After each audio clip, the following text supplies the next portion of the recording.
chair this session, and I'm very, very delighted that I've got the opportunity of introducing to you, those of you who don't know him, Professor Jack Wertheimer. Professor Wertheimer is a professor of American Jewish history and director of the Center for the Study of Conservative Judaism, and was until last year the chief academic officer of the JTS. He has published, he's a prolific writer, but all his books have depth and insight, and I must say, all of those that I've read, I've enjoyed immensely and benefited from. I regard him as one of the most informed academics on the American Jewish scene, on American Jewish life, American Jewish education, and the conservative movement. He has an incisive mind, and unlike many others in the field, dispassionately outlines what he considers to be the situation in America, even if sometimes it's not so pleasing. And those of you who read commentary will have read some of his very, very marvelous pieces.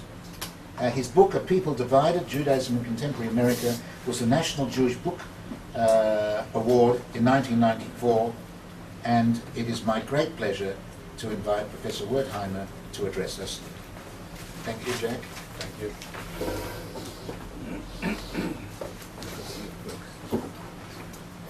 Good morning, and thank you for that very gracious introduction as well. I'm honored to be here. Is this mic working, by the way? No, it's not. Is it supposed to? I don't Is it supposed to know. work? Because, I've got a lusty voice, right. but Yes. Do you need? I just adjusted what you mean. Okay, good.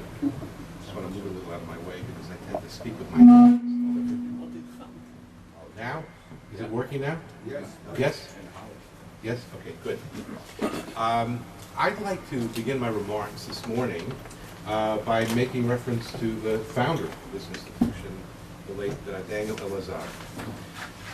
And to remind you that one of Dan's most important books, Community and Polity, which appeared a little bit over 30 years ago, argued the thesis that the American Jewish community was moving, or had moved by that point, from a situation of fragmentation to integration or reintegration. And he argued that the American Jewish community was becoming a polity. It was operating as a polity. My thesis, very simply, this morning is that we have moved in the American Jewish community in just the opposite direction since Dan Elazar's book appeared. And we have been moving from integration to fragmentation. Now, in saying this, I'm not critiquing Daniel Elazar. What he wrote at that time was correct. But he also, quite prophetically, noted in his book that there are powerful centripetal forces within American society that in which groups spin away from the center. That is centripetal, right? Spinning out. Centrifugal is spinning out? Yes? Centrifugal. Thank you. And so what I'm arguing here is not inconsistent with his understanding of the extent to which there are powerful pressures within American society toward fragmentation, toward localism, toward regionalism, and the like. And what I'm arguing this morning is that the American Jewish community has been moving in this direction, certainly over the course of the past 15 years or so. Let me give you just a couple of examples of this, and later on I'm going to get into far greater detail about some of these factors. First of all, the center of gravity in the American Jewish community is shifting from the national organizations to local organizations. National organizations, for the most part, there are some exceptions to this, tend to be weak today. The governance process in the American Jewish community has been changing from one in which the leadership has tried to establish a consensus, or in the past succeeded in developing a consensus, to one today in which there is no consensus, and I'm going to be spending time talking about that and why that should be the case, but also that there's a diffusion of leadership rather than, and I would even throw this out as a question to you at this point, a rhetorical question, but one for you to keep in mind. Who are the leaders of the American Jewish community today? If I were to ask you to identify the 5 top most influential leaders of the American Jewish community today, whom would you identify? Maybe later on we'll get to that particular question. But I think that's symptomatic because I can tell you that I interviewed some 30 leaders in the American Jewish community today, and it was quite difficult to reach any kind of consensus among them as to who those leaders might be.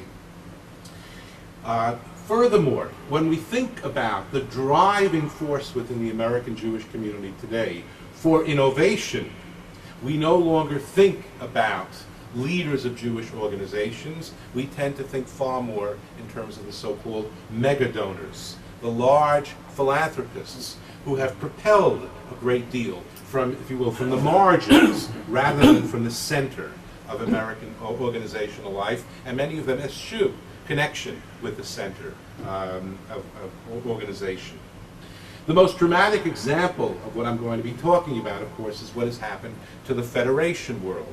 The federations of Jewish philanthropy, which exist in virtually every medium and large-sized Jewish community around the country, even some smaller Jewish communities. These had banded together under the umbrella of what was once called the Council of Jewish Federations, is now called the United Jewish Communities, and it is an open secret that the United Jewish Communities is the sick man, or the sick organization within the American Jewish community. More on that later as well. American Jews are so divided over a variety of questions that few leaders of organizations take bold positions on some of the pressing questions of our time. And in part, they also do not take bold positions because they spend so much of their time and energy on the basic task of institutional maintenance, raising money, which is an ongoing struggle, that they don't have time really to address these large questions. And even if they wanted to, they would be afraid to, because they might well alienate some of their donors. Just a couple more examples of what has happened. I mentioned the federations earlier. This is true in the federation world, but it's true in other organizations. Most of the national Jewish organizations have suffered a decline in membership, and I'll give you just a few examples of that also shortly. When it comes to Israel, the preponderance of philanthropy that now flows to Israel from the United States no longer goes through the UJA structure. In other words, the United Jewish Communities, which now brought together the UJA with the Federation world. The amount of money that comes through that structure is dwarfed by the amount of money that comes through the Friends of organizations, of which there are hundreds today, and through all kinds of other institutions. So that again, there's a diffusion, and there is not one propelling agency for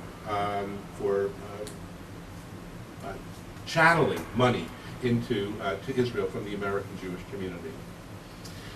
Insofar as American Jews are still joiners of organizations, they are far less likely to join national organizations than local organizations. And I want to underline this point because I am not arguing this morning that American Jewish organizational life is kaput. That's not what I'm saying. What I'm saying is that on a national level, there is no cohesiveness any longer. American Jews continue to be joiners, and I'll give you some examples of that later on too. Many, many new institutions continue to come into existence, which is evidence of a certain degree of vitality, but they all are local organizations, and we'll talk more about that. And so these are just some of the symptoms of this larger thesis that I'm presenting, which is that as a national organization, and to put it now quite directly, is there an American Jewish community? What I'm arguing is no. There is not an American Jewish community. There is not an American Jewish polity any longer, at least not in our own time. Rather, we have multiple organizations that exist side by side. Some of them occasionally cooperate, but for the most part, they each do their own thing. So that's the overview. So let's try to understand why this might be the case. And here I want to begin by acknowledging that for groups to come together, whether it's in the Jewish setting or in other settings, there needs to be some glue, some consensus as to a common course of action. And that consensus, in fact, was forged during the post-World War II era. In a famous article, a very important article, by Professor Arthur Gorin, he entitled "The Golden Age of American Jewry," what Professor Gorin argued was that in the post-World War II era, the American Jewish community was able to forge a consensus around two fundamental pillars. One of those pillars was Israel. By that, he meant that American Jews across the spectrum, with the exception, admittedly, of those on the extreme fringes, the Satmar on the one side, the American Council for Judaism on the other side, those were the fringe groups, though, and they had very little influence. But the wide swath of the American Jewish community in the post-World War II period agreed on the need to join together in support of Israel and to fight in behalf of greater American support for Israel in the name of democracy. Israel was portrayed by American Jewish organizations as a bastion of democracy in a sea of totalitarianism. It was a bastion of democracy at a time in which those states surrounding Israel were more often than not supported by communist countries. And so Israel is worthy of the support of the United States government. That was a key part of the argument that American Jews made in support of Israel. And as I say, there was virtually a wall-to-wall coalition. The second pillar of this consensus was domestic. And that pillar was based upon a liberal political agenda. And by that I mean that American Jews agreed that it was necessary for Jews to fight against discrimination in the United States. Discrimination in housing, discrimination in employment. And again, wall-to-wall coalitions came into existence within the Jewish world in order to sign petitions, testify to the American government in very public ways, expressing what was then the liberal agenda of the American Jewish community. Those were the two pillars. Today, the American Jewish community, American Jewish organizations, are far less likely to be brought together by a strong consensus. Yes, for the most part, American Jewish organizations continue to be supportive of Israel. But how to support Israel? And what does support for Israel mean today? Israel in theory, but Israeli policies, government policies, in reality, there are enormous debates about these questions. And those debates erupted, some might argue, already in the 1970s with the emergence of Brera, which was an organization on the left that was quite critical of Israeli policies already in the 1970s. Certainly with the election of Menachem Begin in 1977, there was far greater dismay within the American Jewish leadership, which did not feel comfortable with the Begin government. And then, certainly in the 1980s, that consensus as to how much to support this Israeli policy versus that one began to break down.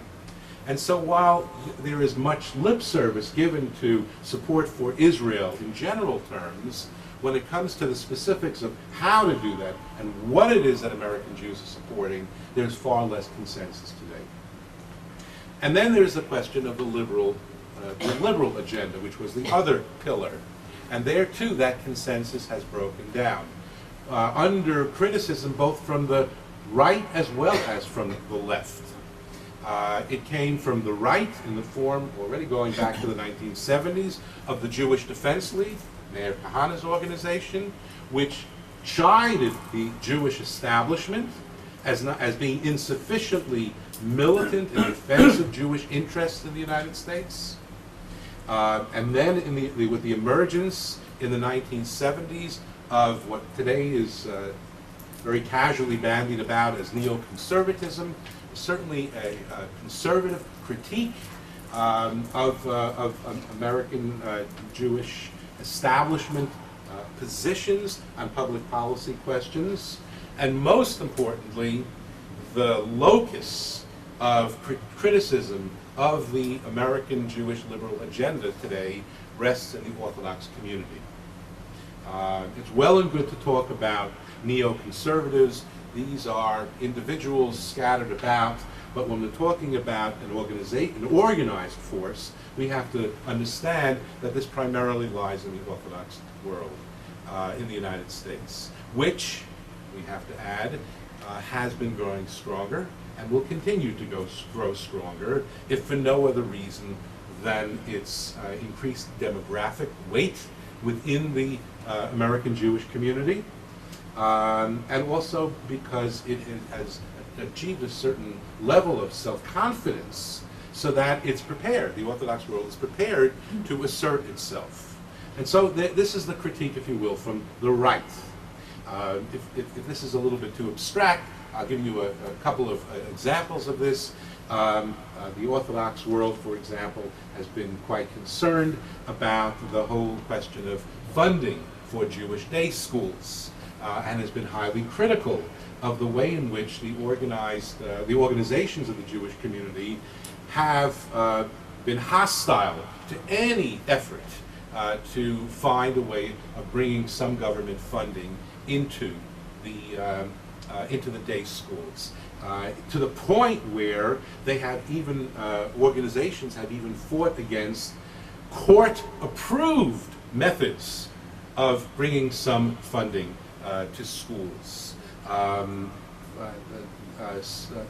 In some communities, all schools are entitled to free school busing of their children to schools, or free textbooks. And that has been approved by the courts. Well, there are Jewish organizations that are even fighting against that.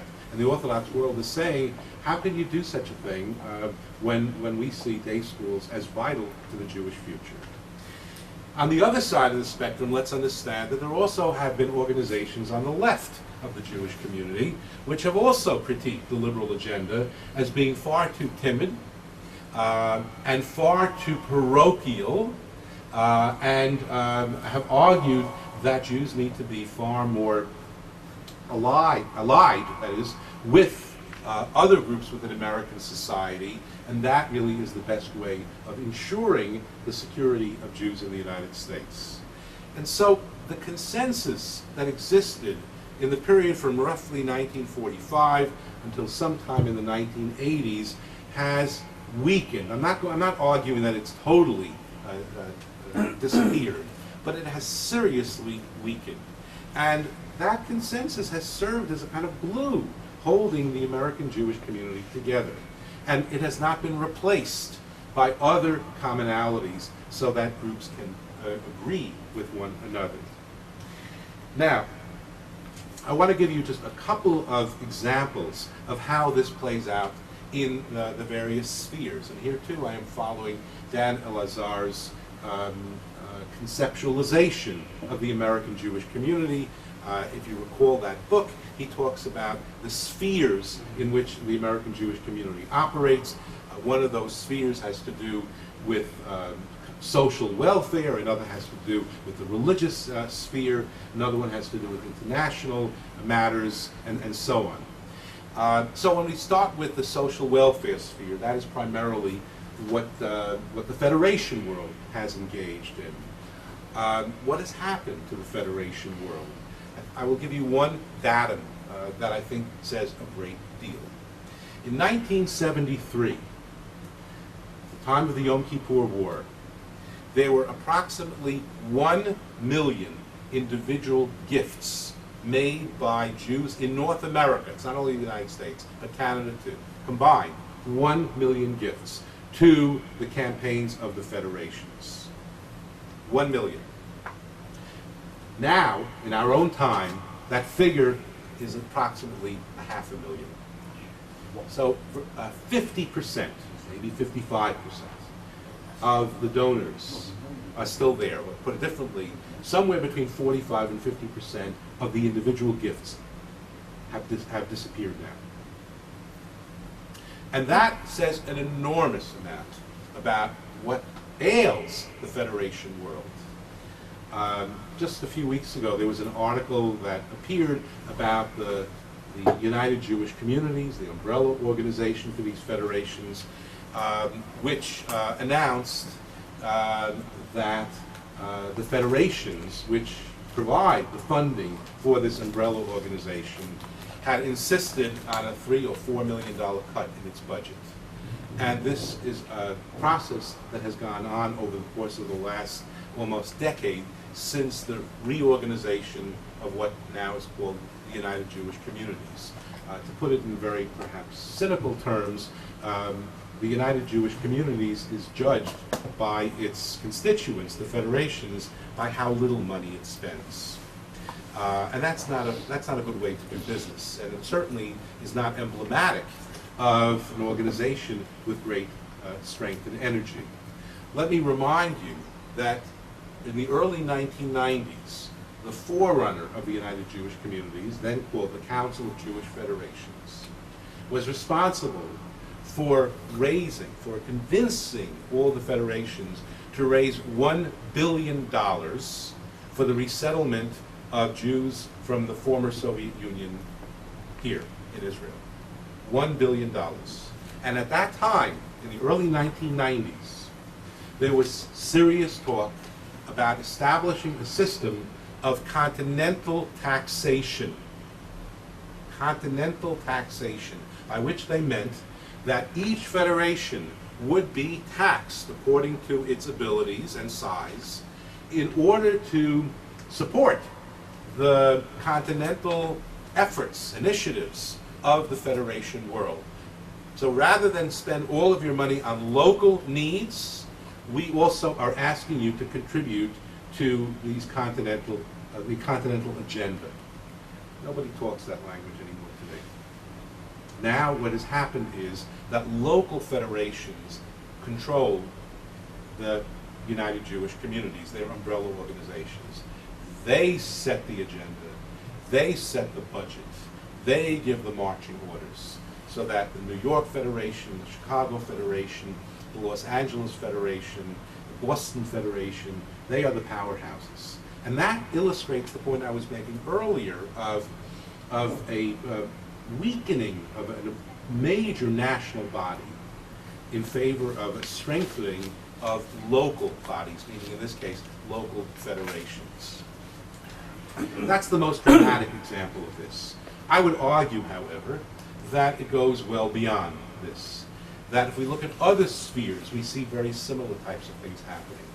If we take a look at the international sphere, that is the efforts of the American Jewish community to address international needs, here we see what may perhaps be an exception to the rule. If I were to ask you what are the 5 most